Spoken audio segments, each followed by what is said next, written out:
आधा कल्प के विकारों की बीमारियों से स्वयं को संपूर्ण मुक्त करने के लिए योगेश्वर परमपिता परमात्मा से योग सीख कर सच्चा सच्चा योगी बनने की निराकार परमपिता परमात्मा के हम ओरिजिनल में निराकार आत्माओं के लिए आज की मुरली से शिक्षाएं।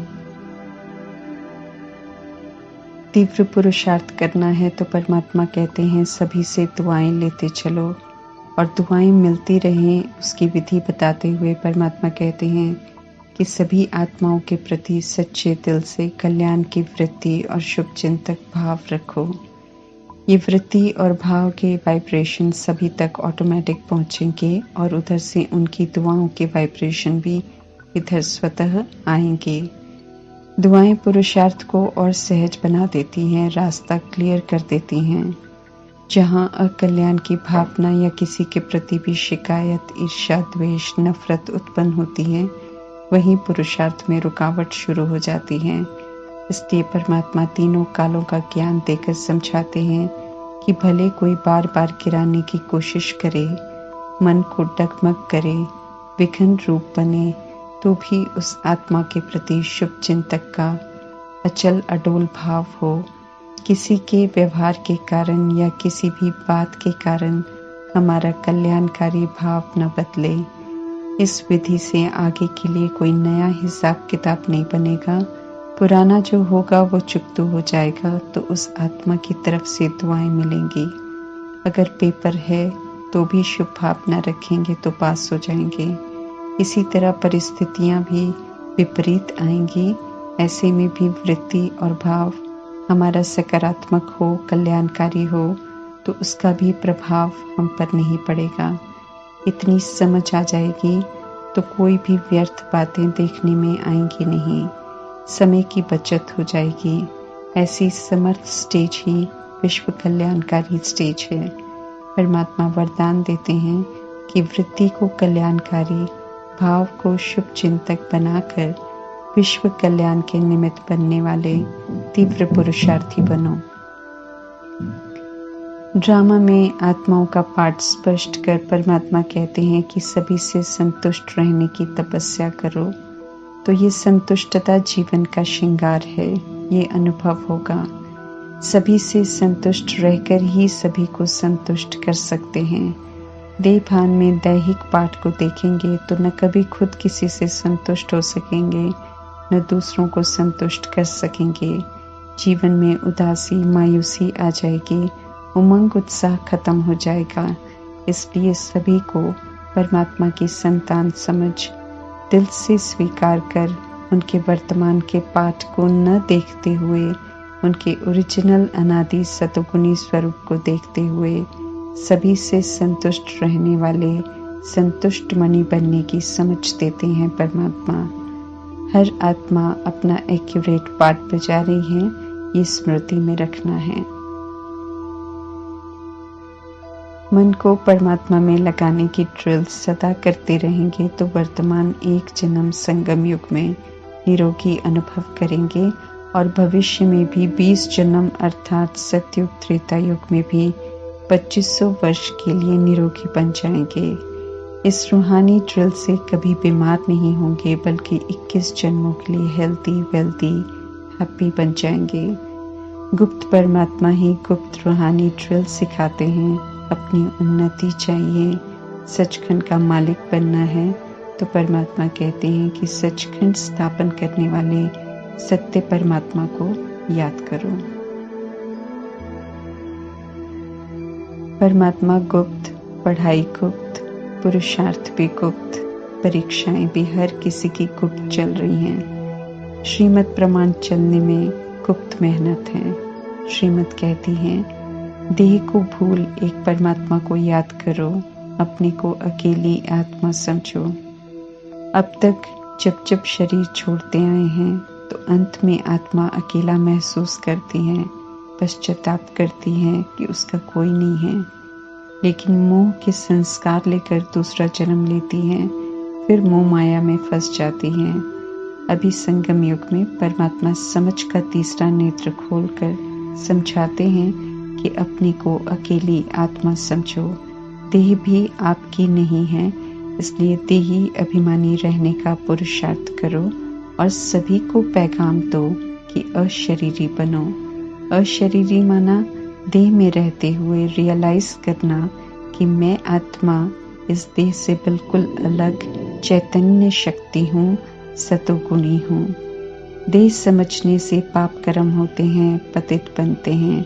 अब जितना देह सहित देह के सब धर्मों को अर्थात काम, क्रोध, लोभ, मोह, अहंकार, हिंदू, मुस्लिम इत्यादि बुद्धि से भूलेंगे तो परमात्मा से बुद्धि का योग लगेगा और पावन बनेंगे।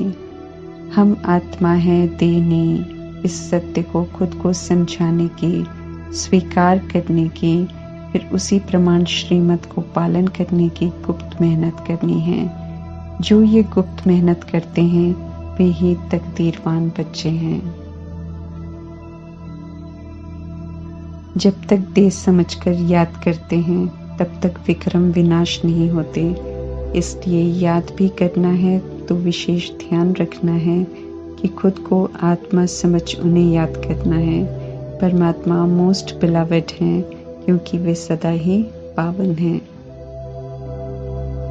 ड्रामा में ये नियम है कि सारी दुनिया को पावन जरूर बनना है।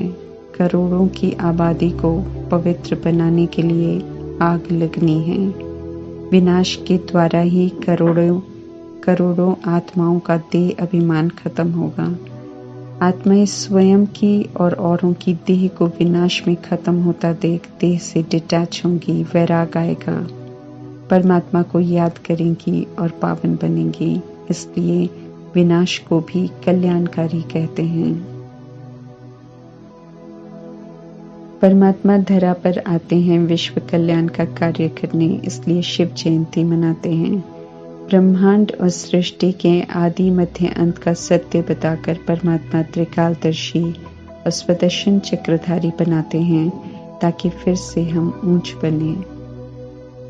शांति धाम सभी को प्यारा लगता है। आत्माएं कलयुग के जमघटों से छूटकर वहां जाती हैं और जब तक उनका ड्रामा में पार्ट इमर्ज नहीं होता शांति धाम में ही रहती हैं। स्वर्ग में आने वाले वहां कम समय रहते हैं, द्वापर युग कलयुग में आने वाली आत्माएं ज्यादा समय रहती हैं। मूवी धाम अर्थात सूक्ष्म वतन सिर्फ संगम युग में परमात्मा रचते हैं। फरिश्तों का ये धाम ऑफिशियल कार्य करने के लिए है। संपूर्ण ब्रह्मा और निराकार परमात्मा इस अव्यक्त वतन से अव्यक्त बाप दादा का पाठ बजाते हैं। इस अव्यक्त वतन से तीव्र गति से विश्व की सर्वात्माओं की सेवा होती है।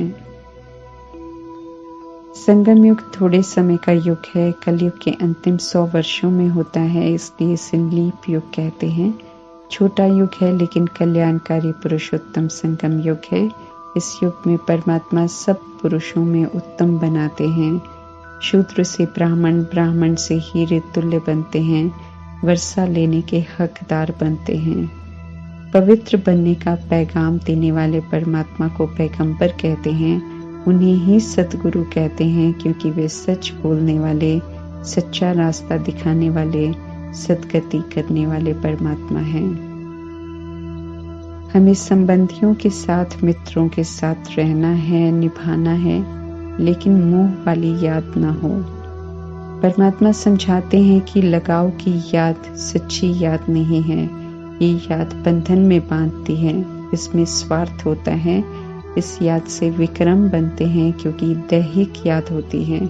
इसलिए परमात्मा कहते हैं कि देही अभिमानीपन याद करो तो परमात्मा की याद आएगी, पाप कटेंगे, दैहिक संबंध याद नहीं आएंगे। ड्रामा के पाठ से सभी ने अलग होना है, परंतु दुनिया अज्ञानता में होगी, इसलिए उन्हें कष्ट अनुभव होगा।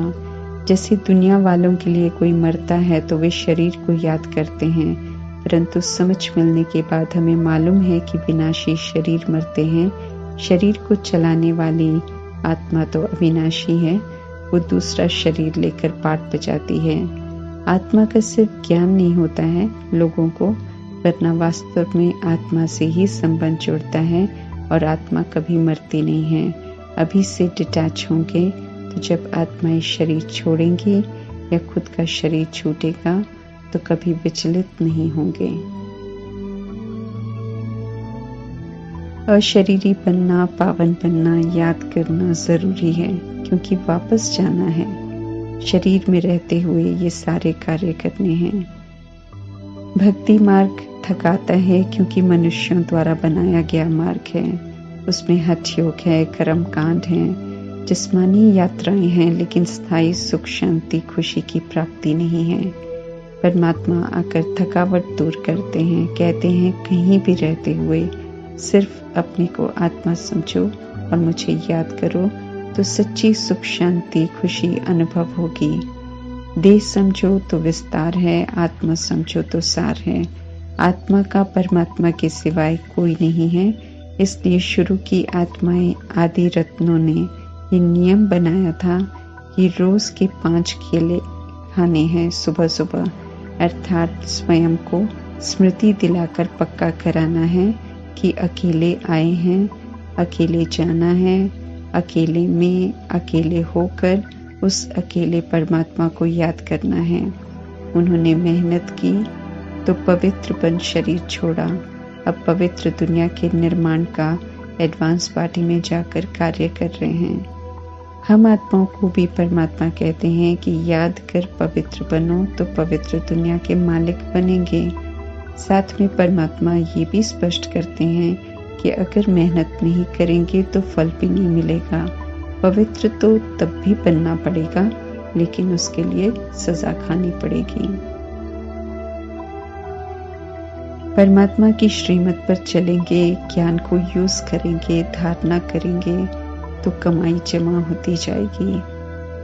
हमें सभी के प्रति कल्याणकारी बनना है। सद्गति स्वर्ग का वर्षा है जो परमात्मा देते हैं और कोई दे नहीं सकता है। ड्रामा खुद बनाकर सब उसके बंधन में आ जाते हैं और उसी प्रमाण पाठ बजाते हैं। इसलिए परमात्मा कहते हैं कि दोष किसी को भी नहीं दे सकते हैं। अभी वर्तमान के पाठ को समझ से अच्छा बजाना है, ताकि फिर से जब पाठ सामने आए तो अच्छा लगे। ऊपर से नीचे तो आ गए, अभी चढ़ने का पुरुषार्थ करना है। भोगी बने तो रोगी बने, अभी परमात्मा कहते हैं योगी बनो तो निरोगी बन जाएंगे। ज्ञान से एवर वेल्दी, योग से एवर हेल्दी, धारणा से एवर हैप्पी बनते हैं। आधा कल्प के लिए सब दुख दूर हो जाते हैं। इसलिए परमात्मा कहते हैं कि पूरा ever wealthy, ever healthy, ever happy रहने का पूरा पुरुषार्थ करो। ओम शांति।